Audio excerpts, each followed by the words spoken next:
Good morning and welcome. My name is Nick Robbins, Professor in Practice with Sustainable Finance at the London School of Economics. I'm delighted to welcome you all today to the launch of our new report from the Grand to the Granular, how to translate just transition ambitions into investor action.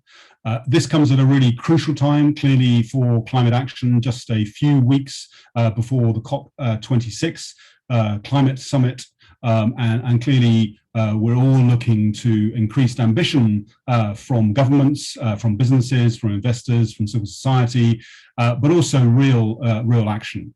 We've seen since 2018, certainly, investor commitment on just transition as a core part of net zero rising. That was at the sort of Katowice summit. And I think now we're at this really pivotal point where we want to see how investors can support this just transition, really connecting the environmental and social dimensions of climate action.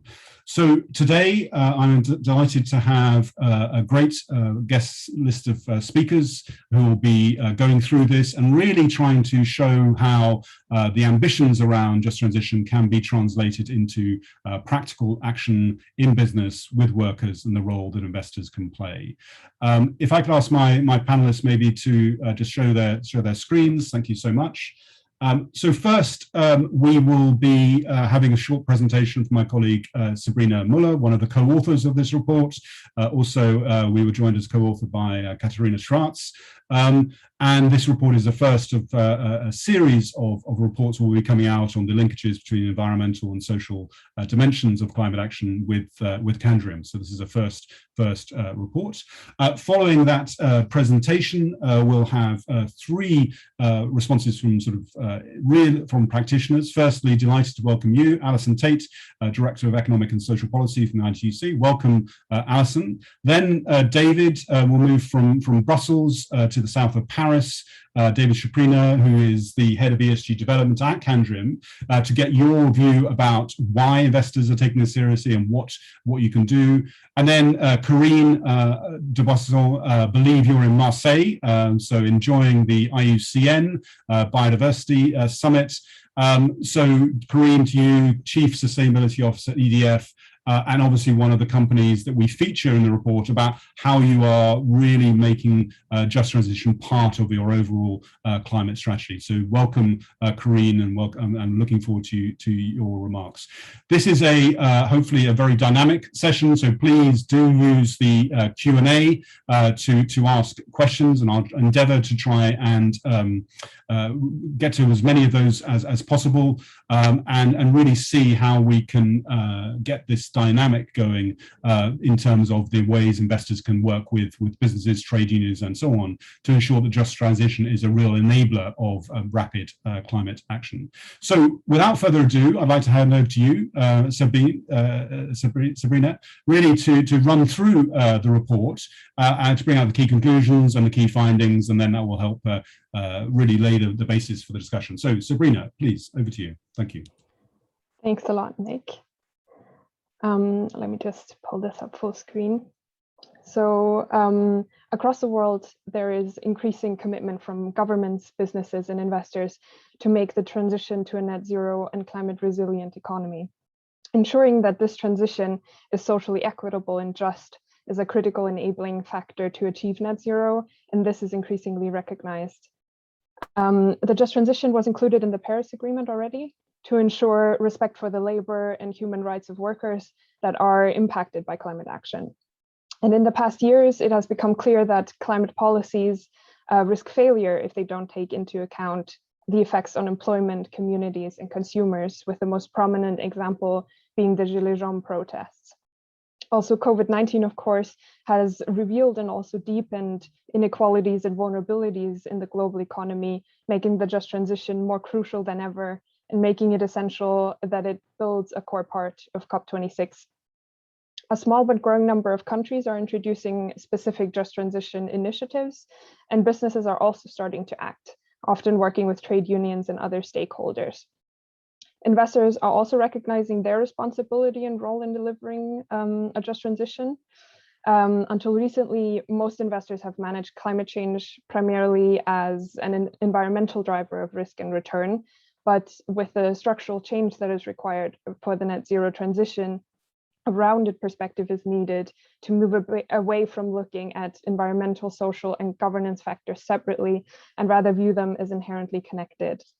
Now, for investors, there's a range of reasons for action around the just transition, including respecting social standards, including human rights and labor standards, minimizing systemic risk connected to a delayed shift to net zero or an increase in the cost of the transition if social factors aren't taken into account. Supporting sustainable development, as the just transition is the connective tissue between many of the sustainable development goals. And then delivering positive social and environmental impact, responding to increasing client and beneficiary demand. As Nick said in his introduction, leading investors first signaled the importance of the just transition to them in 2018, when more than 160 institutions with over 10 trillion assets under management signed a statement of commitment. Other investor-led initiatives include the upcoming inclusion of the just transition in the Climate Action 100 Plus Net Zero Company benchmark and efforts of individual investors to incorporate the just transition into shareholder engagement and dialogue with policymakers. The challenge now is to translate this growing ambition of investors into operational action across investment appraisal, shareholder engagement, capital allocation, and also policy dialogue, in a way that brings real change in corporate behavior. Investors will need practical tools for this, which is precisely what we aimed to develop in our report with a framework of what can reasonably be expected from businesses. Crucially for investors, taking steps to support the just transition is not an exercise in invention, but rather in connection of the environmental and social dimensions, notably by applying well-established social and labor standards into climate action strategies. And there's a range of work that's been done around this, particularly in the worker dimension, including international conventions and guidance, including the UN Guiding Principles on Business and Human Rights, the ILO labor standards and guidelines for just transition, the OECD guidelines. Also, there are ongoing initiatives currently in development, such as the EU social taxonomy. There's also a range of work that's been done by social stakeholders, such as by the ITUC and the B team. Investors have also started moving in the space. Royal London Asset Management and Prince Provident Foundation developed their set of just transition expectations, particularly for the energy sector, and Harvard has also developed an energy-specific one. Now, drawing from these existing policy and stakeholder frameworks, as well as the early stage applications by investors, we have developed a consolidated set of 7 just transition expectations. The intention is that this framework can be used in investment assessment and due diligence, shareholder engagement and stewardship, as well as capital allocation decisions for portfolio companies. And I will briefly walk you through that framework now. The first dimension is strategy. So establishing a company plan for the just transition, which incorporates the themes that I will go into just now. What is crucial here as well is the inclusion of social dialogue and representation of workers and trade unions in decision-making. Second, we have workers focusing on delivering good jobs and decent work in the transition and respect for worker and human rights, as well as promoting and providing reskilling and retraining, redeployment and retirement support. Third is supply chain, which speaks to supporting suppliers, including SMEs, in the just transition through access to skills, finance, and technology. Also, social and environmental due diligence and policies should be applied along the supply chain. Communities, so engaging with local communities to address the social risks of transitions to regional economies, with a particular focus on vulnerable communities. Partnering with local communities to share value in net zero and resilience investments is equally important. Then consumers, supporting them in terms of affordable access to key goods and services in the transition, especially with a view to vulnerable groups, and enabling consumers to participate actively in the transition. Policy and partnerships, which includes advocating for the just transition within the context of industry associations and the lobbying of government, as well as supporting partnerships for the just transition to net zero. And lastly, we have transparency and disclosure, covering reporting on just transition policies and performance, including on the 6 themes I just outlined. This framework is designed to be relevant to all sectors and regions. However, clearly investors will need to adjust specific expectations to portfolio companies that go into more detail depending on their industry, geographical location, and their size. In our report, we then applied this framework to 5 European case studies in the energy sector, Enel, EDF, SSE, E.ON, and ZPAC. To just give a high-level summary of the key insights from the case studies and what will be of particular relevance for business and financial institutions in the future. So catalysts for action around the just transition vary greatly, from social dialogue with workers and trade unions to engagement with shareholders and the tightening of policy. Another thing that really struck us was that the case studies draw on similar foundations in terms of core sustainability and human rights frameworks, such as the SDGs, the UN guiding principles, etc.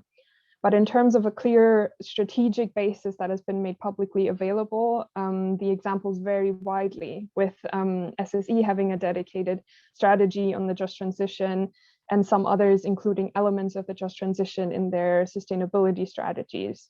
Notably, EDF and Enel have commitments to the just transition flowing from agreements with their trade unions.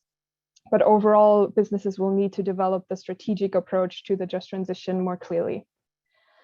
Transparency and disclosure on the just transition is still at an early stage, but it is of course essential for investors and other stakeholders to hold companies accountable. Looking across the 5 case studies, there's limited consistency between companies. A key priority will therefore be to make sure that reporting on the just transition becomes part of routine climate and sustainability disclosure. We also asked companies about the next steps that they see in the just transition space, where we also got a range of answers, from E.ON saying that the policy basis will be essential for businesses to scale up just transition action, to SSE naming building up a local workforce, especially in the supply chain, as one of the key challenges that they're also actively working towards overcoming.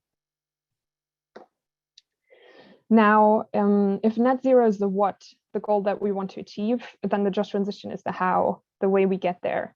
We're now at a very pivotal moment for driving the just transition beyond broad recognition to tangible action with real world outcomes. New assessment initiatives will be important catalysts to kick this off.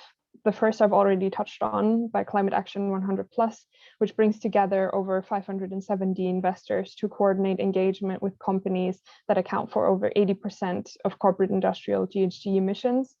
And they're currently developing a just transition indicator, which will be included within their net zero benchmark. Another is the World Benchmarking Alliance, which looks to assess 450 companies in high emitting sectors by 2023 on their contribution to a just transition. And also the Council for Inclusive Capitalism, which is looking to develop a framework for action for businesses in a collaborative effort with leading companies, investors, and nonprofits. As we've seen, corporate champions on the just transition are emerging, showing how businesses can start to make the just transition an operational reality.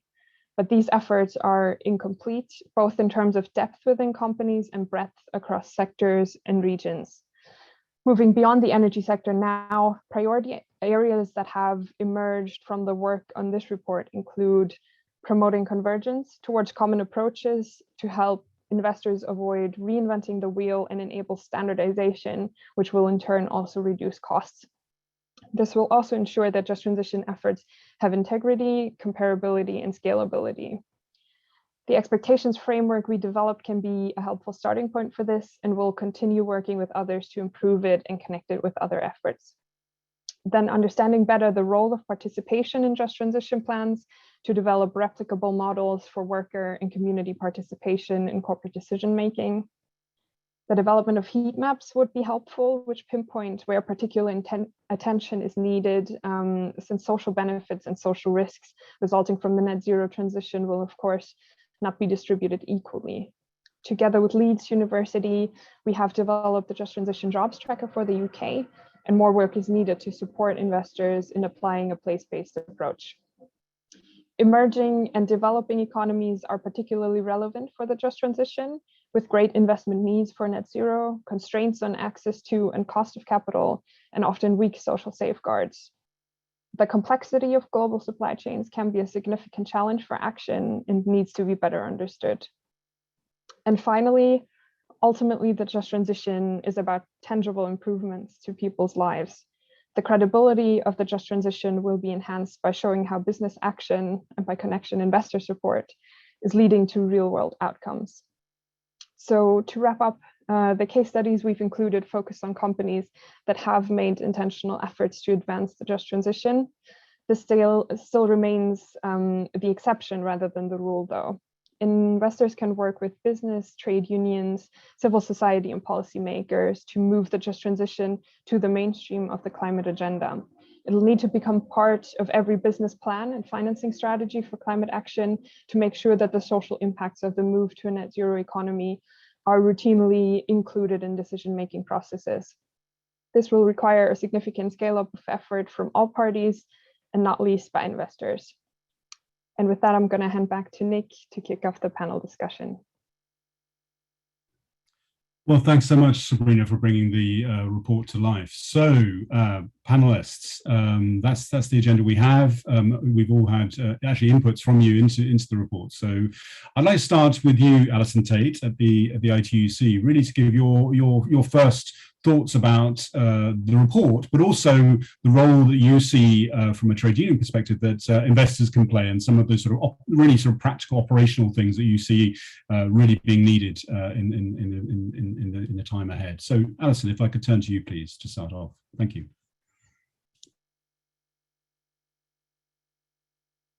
We can't hear you, Alison, unfortunately. Now we can. Thank you, Nick. Yes, thank you. Thank you for the report and the work that's gone into that, and to Sabrina's overview of what is quite an in-depth part of work, because what she said in that one sentence of just transition is the how, is where we're really at. You know, when we actually look at where we're at now, the IPCC report, we know where the world is standing, and there's been fantastic commitments made, great pledges. Now it's about implementing those pledges and making them real. So moving from the commitments to the action is really the how. And again, Sabrina said it's the link between the environmental and social dimensions of climate action, which is not always easy when we have different departments or different silos of action within companies and across supply chains. But if we are serious about enabling climate action, that means anticipating the change and the transition needed. It means managing that change and the transition that's needed, and driving that climate action. So I would add that just transition is the pathway to high ambition. It's every industrial and economic sector that must transition. Very often the conversation is about the energy sector or the transport sector, or indeed the construction sector. But in fact, we know that the global challenge of climate change and the economic and social disruptions of rapidly changing technologies represent global shifts that each company needs to deal with in its own locations, but indeed across economies. And so what we see is that negotiating just transition measures between companies and unions representing their workforces, and ensuring that current conditions and what's called the future of work, the future business models and the future models of engagement with workers is actually about the necessary shift of owning those processes and participating in those processes. Trade unions do not want to be bargaining for redundancy at the end of the day when an investor or a company says it's over. There are clearly high polluting sectors, high emitting companies and products and sectors that need to be phased out, and those need to be planned for and managed. Otherwise, we see stranded assets, we see stranded workers, and we see stranded communities. And we see companies going out of business rather than actually planning for a thriving future and a sustainable economy.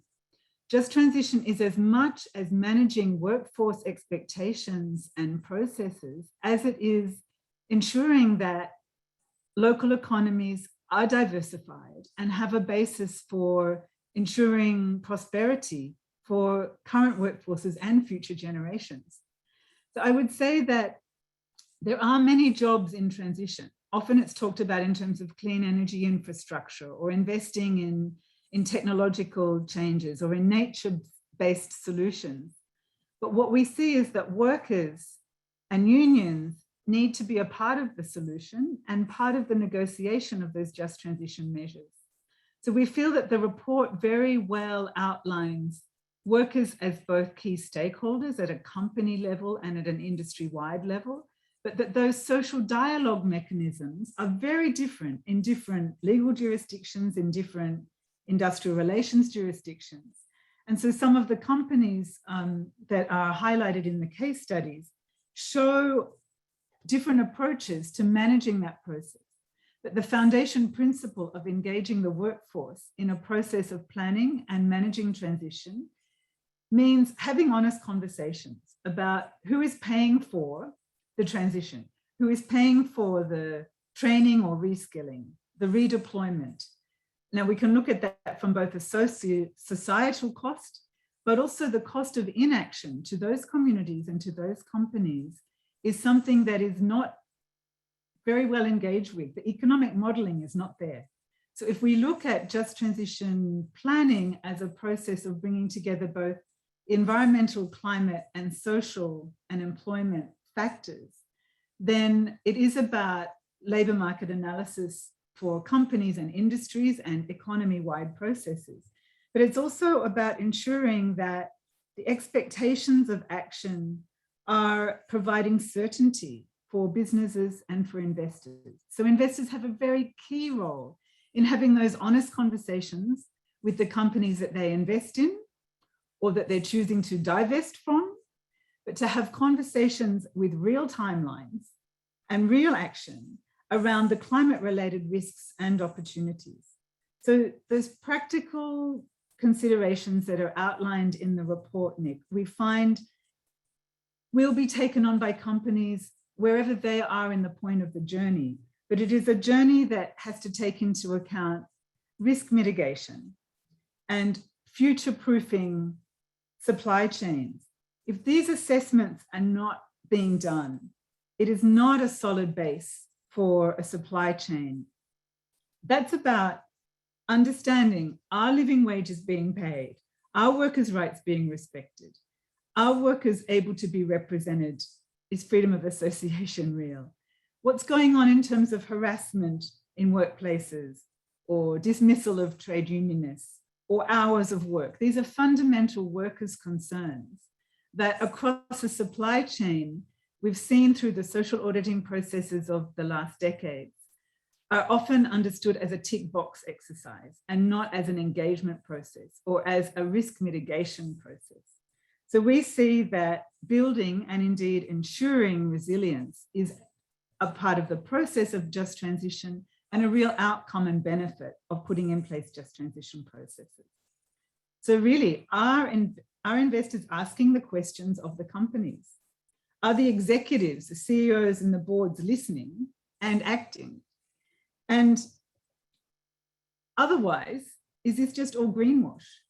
So really, investors have a duty and a role in ensuring that both ambition is realized for climate action globally, but also that job security and occupational health and safety and discussions about skilling and deploying technology are actually real conversations, not simply a tick box of diversity quotas or quality of jobs, but really what is going on at a workplace level that can feed into good public policy making, good regulatory processes around climate disclosure, and for shareholders and investors to actually understand that progress is being made and that action is being taken.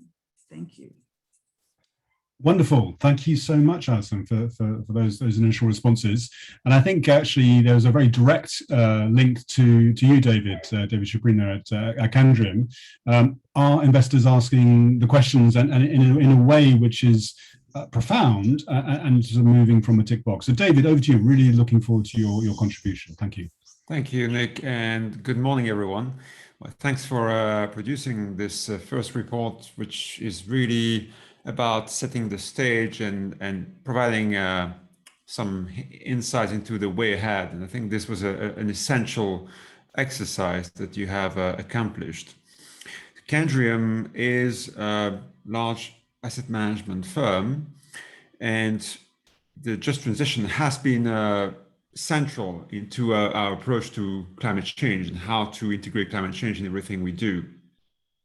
It is not about climate change mitigation or just transition. We believe strongly that they are both completely interlinked, and therefore it's essential and integral in the dialogue we lead with companies on their climate plans. First of all, obviously, there is a strong litigation and reputational risk associated with the just transition from a company perspective, from the investee company perspective. But beyond that, it's really also about ensuring that companies' assets can remain productive and to avoid write-down. I'll just give you one small example. The oil and gas sector, everyone has that sector on top of his mind or her mind when thinking about the just transition. It's very much featured in the paper. Well, as these companies transition away from fossil, what about the seismic engineers, the geologists, all the people who are today have acquired over decades a very in-depth expertise in this field? These people could be instrumental in enabling the development of carbon capture and storage, which today is really much in its infancy and is already lagging behind compared to the initial plans by the IPCC. If you look at where the IPCC put CCS 20 years ago, we are nowhere on trend. Secondly, the just transition is about ensuring the acceptance by all stakeholders of the transition towards low carbon. And frankly, the just transition and the energy transition is as much about a psychological and social change as it is about technological or financial change. Therefore, it's about ensuring that the energy transition does not increase inequalities, which would, as Alison already mentioned and has been evidence in the past, would decrease its acceptance. And that also means ensuring that the largest polluters also bear the brunt of the adjustment. And thirdly, and also realistically, investors are just one piece of the puzzle. So local authorities, governments have obviously a very large role to play to make sure that the transition is led in a constructive way. We as investors are first and foremost allocators of capital. This is our social mandate, so to speak. And as such, it is our duty to ensure that these decisions are aligned with social as well as our clients' investors' interests. And the good news in this is that these interests have been converging, and that has made our work from that respect much easier. And you just need to convince you of that to look at the massive growth in green bonds issuances and beyond that, impact bonds that is expected this year to reach at least $600 billion in size. So these are concrete investments geared towards addressing the energy transition and fostering this transition. At the same time, there's a limit to what investors can achieve if regulators themselves do not work to maintain a level playing field. And that means, for instance, and this is very much related to the just transition in the energy transition concept, avoiding outsourcing to low environmental standard countries We know that, for example, in the EU now we have a rising carbon price, which is putting pressure on the competitiveness of some of our industries. This is very much welcome from a pure climate perspective, as it will create a negative incentive for companies to undertake the most CO2 emitting activities, but at the same time, it makes them less competitive if others do not face the same additional costs. So in a nutshell, we believe that just transition should also be about ensuring and preserving a fair and even playing field for all actors, all companies. And in that sense, the just transition should not be decorated from these concerns of fairness. And we think that this can be achieved through a market mechanism, provided that the regulators really play their role in guaranteeing the equality of all companies from that front. Thank you so much, David. I think it's two really interesting points there. One, I think actually the value and the capital allocation case for just transition, I think, which is really, really interesting. And then obviously this being a systemic issue, and as you were saying, investors can play one role, but we're talking here about sort of system change, policy changes, clearly issues such as carbon prices and so on, which are very much at the top of people's minds in energy markets at the moment. So maybe a really good point, Carine, to bring you in from EDF, and to give us a sense of in EDF's shift to net zero, the role that just transition plays as a sort of, I think, as maybe Alison was saying earlier, as a sort of enabler and accelerant of action, and your reflections on the report. So Carine, over to you, please. Yeah, thank you very much to you, Nick, and the team for this very interesting report. I can testify how the world has changed in the last 10 years. I used to be on the other side. I was a banker. I did the IPO of EDF as a banker. And I remember every time EDF was announcing that they were recruiting people, the stock price will go down, okay? Because that means more cost. So the value of the people were clearly not recognized as a positive factor. I think 10 years down the road, we are in a complete different world, thank God, where we've seen with the COVID crisis that if we manage to have all the French people being able to work from home was also because the electricity grid was working, because our people were committed. And they were committed because they are providing an essential need, which is electricity. And it's a net zero electricity that we are, of course, trying all to achieve. We're starting from a very good base because EDF today is 90%, 90 of electricity, which is zero CO2 with nuclear, hydro, and renewable. But of course, electricity is only a small part of the problem because we need to electrify and we need to get out of fossil fuel. And so the challenge is massive in front of us. And we will not be able to do it without the people. And engage, they need to be engaged, right? So that's why we have started at the beginning when we thought about what is our corporate purpose. You know, we are a 75-year-old company. Why are we waking up in the morning to go to work? And we did that job with our people. So we used 4,000 of our employees to brainstorm on the corporate purpose. And it ended up with something that we have put in our bylaws. So that's statutory. That means that we can be sued if we are not actually fulfilling our corporate purpose. So it's quite a strong way of dealing with our vision. And in that corporate purpose, you have 4 pillars, and they are all interlinked together. One is climate, one is biodiversity or preservation of natural resources, one is well-being and solidarity, and one is responsible development. And so when we are filtering all the investment we are making, we are looking at these 4 pillars together, okay? So that means that a good project on climate, which is hurting people, will not go through our investment committee, okay? So that's the first part. The second part is there is no way you can do the energy transition without the communities. And so that's why in France, we have managed to do something which I think is very good that you have featured in the report, which is the local ecological transition contract. So we put together the communities, the mayors of the cities. We put together the NGOs, the association. We put the unions, of course, because they are center stage, as Alison was saying about this transition. And we put all the businesses, whether startup or big corporates, we put them together and we plan ahead. This is the key word, planification, right? I know it sounds very socialist in many countries, but in our country, it's something that goes very well, right? So planification, and we try to anticipate what is the future because of polluting companies that have to avoid the stranded asset, exactly as was mentioned by Alison. So we need to plan ahead because you cannot transition people very fast, right? And specifically if they want to have decent job.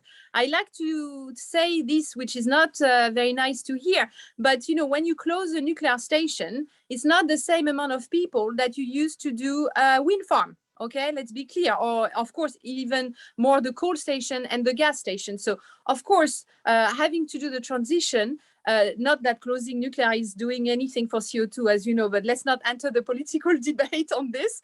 But if you close down the coal and gas station, you have to think about what are the decent jobs, the quality jobs that you are giving in terms of the new job that they will get. And I think it's easy to put on an Excel file, but the reality is completely different. So that's something that we also have to talk with workers. And workers is not just one person. Usually they have spouses and wives, and they too have jobs, right? So we launched an initiative which is called One Employee, One Future, so that we can assess the overall household and how they are transitioning together as well. And I think this is a very different world than it was maybe 50 years ago, specifically in our stations where there was only maybe one person that you had to transition, but here is the whole family. And so that's something that is very inclusive, very specific. It takes time. So humility, planification are critical if we want to succeed.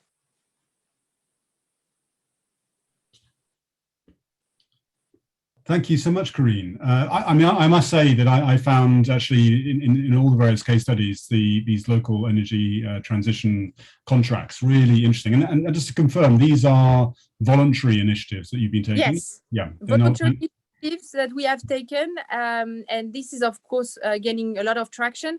We started with a very specific example, which was a fuel station that we were closing in the south of France.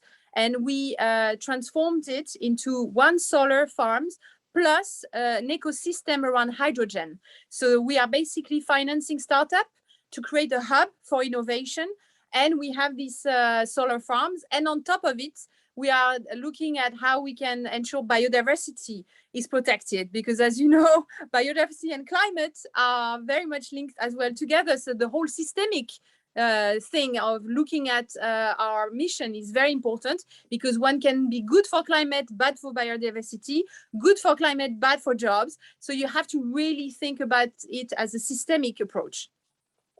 Really good. Thank you. Thank you. Thank you. So I think a number of things are coming through and a number of questions. Maybe one of the things I'd like to ask all of you is something that Sabrina brought up in the discussion. Clearly, we're sitting largely here in Europe, but whether it's ITUC, which has international in your name, Candriam, you have international portfolios, Carine, EDF, obviously you have an international portfolio of companies. It's not just of businesses. It's not just France.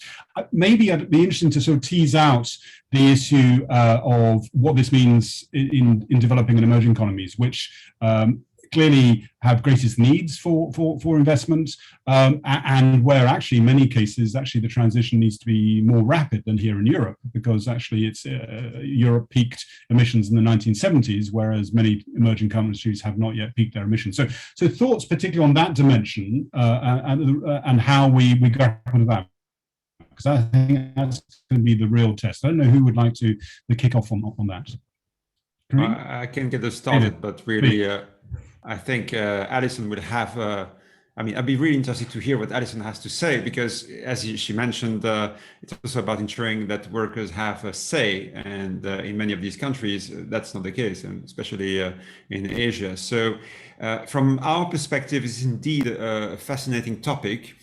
One that is one of the key dimensions of the Paris Agreement is about enabling financial and technology transfer from to put it simply, developed economies towards emerging economies, we're realizing that we have had a head start because we've been able to emit all the CO2 over the last 50 plus years, actually more than 100 years, and develop all these technologies. And we're asking others to jump the bandwagon and start much further down the line. The same way as in some countries they never had landlines, they immediately went to cell phones. Here it's the same. They shouldn't have go through coal and then gas and then go straight to nuclear. And that's not just for Carine. I think it would make sense. And also renewables.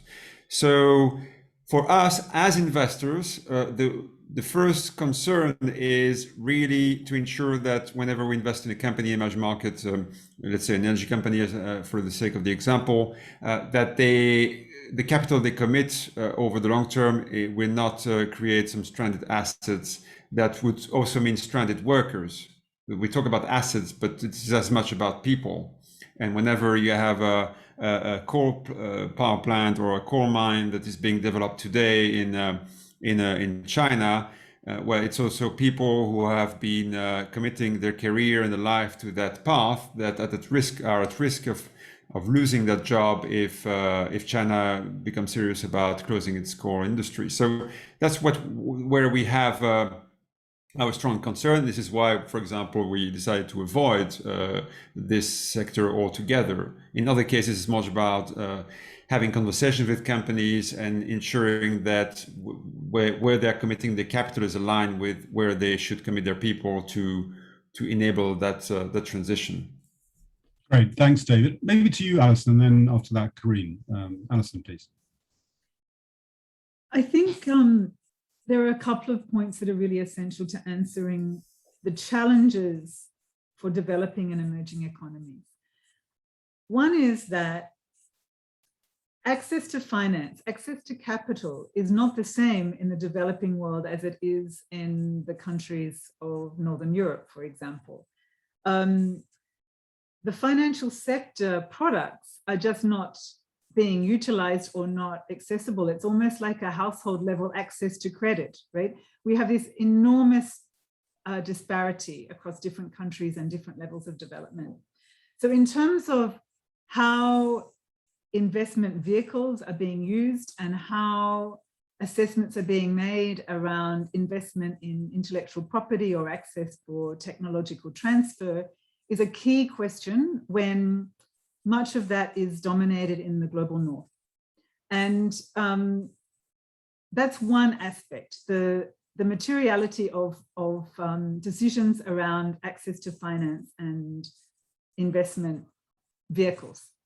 And the other, I think, is, as David was pointing to, how are those social dialogue mechanisms actually functioning? Well, in every country, there is a legal foundation and a legal right for social dialogue mechanisms at a national level, maybe not at an industry level, but there are always trade unions that are willing to engage. And there are often a big gap in the knowledge of companies in particular sectors, particularly in renewable energy, for example, where it's not always that decent jobs are being created. Jobs are being created, but they're not necessarily quality jobs. They're not necessarily taking into account fundamental labor rights. When migrant workers, for example, are being exploited, when there is accidents and injuries and they cannot access compensation. I mean, these are responsibilities of employers in those national legal jurisdictions that are sometimes just not understood or not taken into account when investors are looking at different investor opportunities. So I would say that for the questions, again, being asked of management is an essential role that investors can take up with the companies in operation across supply chains, and understanding that the respect for labor rights is, as I said in the opening part of our conversation, is actually the foundation of a good business model and a sustainable economy. So if we're really looking at ensuring that just transition happens, it's actually about the realities on the ground being reflected in the plans of the companies for both their carbon emissions reductions plans, but also their investment plans. And that is really about having a longer term vision and looking at where investors want to invest. And I would say labor rights and social standards should be a fundamental consideration in their own assessment and their due diligence process. Mm-hmm. Okay. Do you want me to follow through, Nick? Please do, Carine. Yes. Yeah.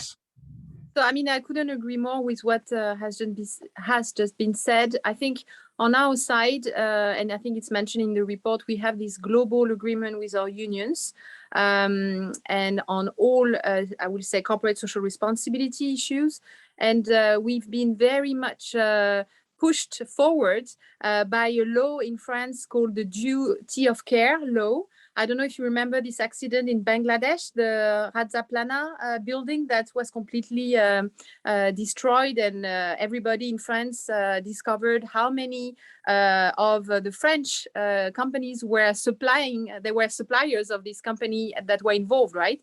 And this law has been had very big consequences for French corporates in terms of how we think about the risk, of course, in our supply chain, and how we need our unions to be the voice, the local voice, and to help us actually avoid the risk, because this is a very big risk for us. It's not just reputation, it's a real risk of license to operate, okay? So this has been very much the opportunity for us to regularly discuss all this issue about the place of the unions and how we can influence to a certain extent and improve the standard locally at international level. But I agree with Alison. I think it's about knowledge, of course, of what you can do. It's also about protection of the whistleblower, which is something that is obviously very important. And then, of course, it's about capacity building locally. So how do we ensure that where we are creating sustainable and good, decent jobs locally as well. And of course, sometimes much higher than the local standards. And that's something, for example, that we've done in our hydro dam in Laos. In this dam, when we started 10 years ago, we only had EDF hydro engineers. 10 years down the road, it's only Lao people who are running the hydro dam, right? And even more so, we are pushing for women, for girls, to study and work in the dam. And I can tell you, there is more girls in this dam than there is in the French dam now. So I think we can learn actually from the Lao community and the power they give to women in this very technical job. So I think this is really, I come back to what I said at the beginning, planification, humility, and together then we have to learn from the local issued local standards, but we have to keep this vision of making sure that we are here for good and not for just tick boxing of an annual report saying that we are talking with unions. Okay, so this is something that is concrete, but it takes time. Wonderful, thanks very much. This is a really, really useful discussion. I think we have a time for a few more questions, and actually thanks for people sending their questions. I want to pick up one, which is about actually how we sort of, I think, really translate these into things which are operational. A question from Bayer Natzler. Really thinking about, I suppose, how we measure, what indicators we might choose around just transition. Where might this fit in TCFD? TCFD is a very good framework, but actually the sort of people are often missing from that, whether in the strategy or the risk and so on. And also, David, you mentioned green bonds, which obviously are a capital allocation mechanism, but they also have indicators attached to ensure that things are properly sort of allocated to the purposes. And I've been interested, again, Carine, in your work on green and also the social side. So maybe some thoughts about actually sort of how we measure and avoid the sort of the tick box and greenwashing. And I don't know, Carine, if to start with you this time, if I may. Thank you. Yeah. I mean, I think this is one of the biggest challenge we face as corporates and investors is the issue of standardization and reporting, because we are snowed under initiatives of standardization, but it's never coming through, right? And in the meantime, that means a lot of work of our people to do all this reporting, right? And when we are doing that, we are not actually really going into the action that we have to do as well, right? So I think we are all calling for the standardization, but we know it's not easy, of course, and you cannot have all in one box of Excel to answer all the specificity of the countries. So I hope that we will manage. I think taxonomy, EU taxonomy to a certain extent is probably at least on paper, because I'm not sure it's operable because it's so complex, but on paper, it's supposed to be something that helps us link together finance and energy transition. And there is a social taxonomy, as you know, that will come through afterwards, right, in 2023. So in terms of what we do, I think we have tried over the years to basically use the TCFD framework in terms of governance, strategy, governance, and risks, and measuring this. We think it's a good framework, so I agree with you. Now, in terms of do we have the right KPI indicators, I think this is something that needs really to be discussed as well with your external stakeholders. I think if we only choose ourselves, sometimes we probably miss the point, right? So specifically when I talk about this issue of human rights, I think workers, unions, etc., I think this is something that can be felt very differently depending on the country, of course, you are operating. Now, in terms of the impact and the measurement, we have been indeed involved in the green and social bond market for a long time now, since 2013, actually. We have 6.9 billion euros of green and social, and we launched actually our first social bond this year, and we are linking it to the job creation with small companies, not the big companies. So it has to be small companies, and we are basically making sure that we are providing them enough business, enough visibility, so that they can recruit people. And we will measure how much creation of jobs we are doing, and specifically in the difficult communities where there is an issue of transition. So that's basically what we are trying to measure right now.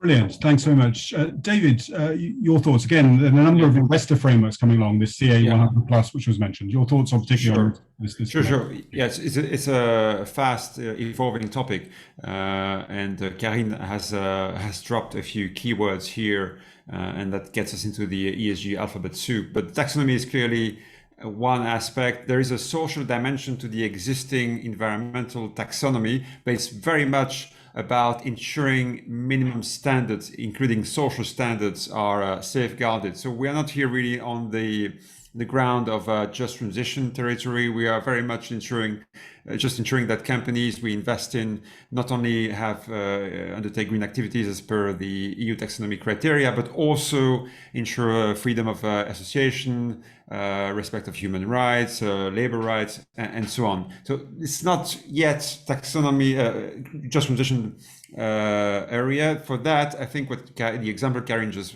gave is totally relevant. This is about ensuring that whenever a green bond is issued, and it's still a work in progress, but here I'm also allowed to express wishes, right? Not just looking at the past, is that there are some social KPIs of the kind that Carine mentioned that are also linked to that environmental objective, so that an environmental bond, a green bond, is also one that is fulfilling some social objectives. And that can be, for instance, job creation, but it could also be about fostering gender equality or ethnic diversity. There are other worthwhile objectives to be pursued. It is a broad field, and the UN SDGs can provide a framework for structuring this. At this stage, there is no globally accepted list of KPIs. The social taxonomy of the EU, wherever and if it ever becomes something, might become a solution or provide a guide, but definitely something we integrate in our analysis that we take into account whenever we decide to invest in a green bond. Brilliant. And Alison, briefly on this question of disclosure, and then we'll go to the final questions. Thank you, Alison. I think, again, what we've learned from the ESG world over the last decades is to see that what is measured is translated into action, that it's not about a reporting process. Whilst a lot of effort, and I appreciate very much what Carine was saying, a lot of effort goes into ensuring a reality of reporting. But when all the efforts are in the reporting process, then it's not, as she says, focused on driving the action. And so I think that the important part of that is recognizing that decent work indicators exist. And, you know, it's about quantitative issues on job creation or job loss. And it's also about qualitative issues around core labor standards, freedom of association and collective bargaining, addressing the reality of discrimination in employment, ensuring that obviously safety in the workplace, occupational health and safety is respected, and wages and conditions are a part of those packages of considerations that companies take into account. So underpinning all of that is the social dialogue that the report refers to, but ensuring that that social dialogue is real, that it's actually an engagement, and that it leads to solutions, and it leads to processes of ensuring improvement in corporate practice rather than the tick box. And so I think that that comes back to the nature of the industry, the nature of the company, but it is really about the quality of that dialogue. And there are legal frameworks for that in every country. We're not inventing the wheel, reinventing the wheel, I should say.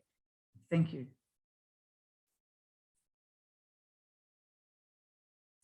You're on mute, Nick. The only reason I'm trying to hurry on is actually because there is a real guillotine for this meeting, and we will finish on the hour. So I just wanted to get in one last question.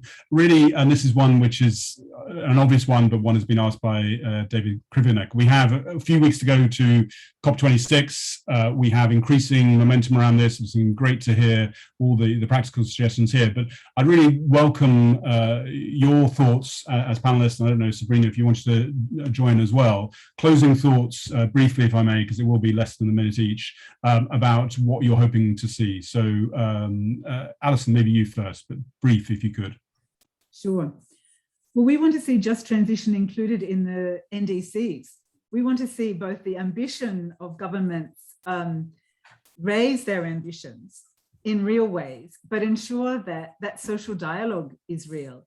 We are measuring, you can take a look at the ITUC website, but we're measuring each and every one of the NDCs committed. Is it ambitious? Does it have just transition plans? And is that underpinned by real social dialogue processes? And that sets the framework for beyond COP26. Brilliant, thank you. David, to you. Yeah, as investors, we first of all want to see renewed objectives through the NDCs and beyond the NDCs, nationally determined contributions. And as Alison just said, I can only second that some just transition dimensions are becoming embedded into this, simply because from a very pragmatic perspective, if that's not the case, the NDCs will not gain sufficient buy-in from the citizens, the voters, the workers, to become a reality. We see that in many countries. Just look at for example, the phasing out of heat pumps, of boilers, gas boilers in the UK. This is very trivial, maybe on the grand scheme of things example, but at the same time, at the UK level, it's sizable in terms of share of UK emissions. Yep. Well, if that doesn't go through, if people don't agree with that, then what hope is there that bigger things will get through? So getting the buy-in is essential. Great. And Carine, I think you may have the last word because the guillotine may fall. So apologies. Okay. Well, I just want them to be brave. I want them to be brave and tell the truth to people, because they will be losers, but we have to help them. So let's be brave. Fantastic. I think that gives you a few seconds to you, Sabrina, just thoughts on what we're going to do next. Yeah, I'd like to come back to what I said at the end of the presentation. I think that transition plans really have real potential to take forward the just transition agenda. There's a lot of buzz around that going on at the moment. The TCFD are consulting on it. Nick, I know you've been doing some work around this on central banks. And there's a lot of discussions around making net zero transition plans mandatory, and also very crucially about what these transition plans should look like. And I think given what we've heard today, the social dimension will need to be a core part of these. And this also ties back into the need for common approaches to businesses to really ensure that there's no social washing, and we can compare efforts, and that efforts can also be scaled across businesses, sectors, and regions.